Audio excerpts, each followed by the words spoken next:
Hi guys, welcome back to my channel, or hello if you're new. We are back in my kitchen with another coffee recipe. I like to keep these videos pretty short and straight to the point, so let's get into making our Starbucks Peppermint White Mocha at home.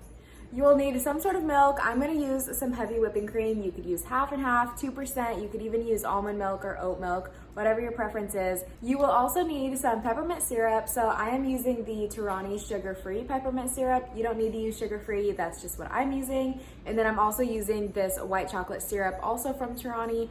I get all of my Torani stuff from Amazon, so I'll have them linked down below. I also wanted to really quickly mention that if you didn't want to make a white mocha, you wanted to make a normal mocha, you could of course swap out the white chocolate for regular. Alright, so let's go ahead and make our cold foam first. So I'm starting with my heavy whipping cream, just filling it up to that minimum line. And then I'm adding just a dash of the peppermint. And then just a little bit of this white chocolate syrup that I'm just about out of. And then we're just gonna put our lid on and we're gonna hit the cold foam setting. And then while that is going, I'm gonna make my coffee. So this is my cold brew. I have a recipe on my YouTube channel of how I make my cold brew.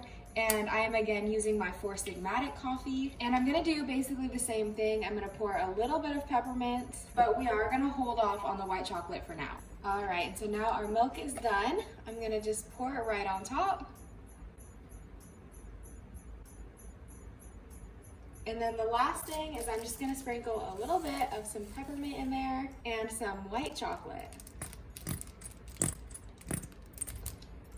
All right, you guys, so that is how I make my peppermint white mocha at home. You can do this recipe hot or iced, and I hope that you'll try it out and comment down below if you do. I will have a link in the description box for the frother and also for the syrups that I use and these straws that are so cute. I hope that you enjoy this recipe. Let me know what coffee recipes you want me to do next. I hope you have a wonderful rest of your holiday season, and I will see you next time.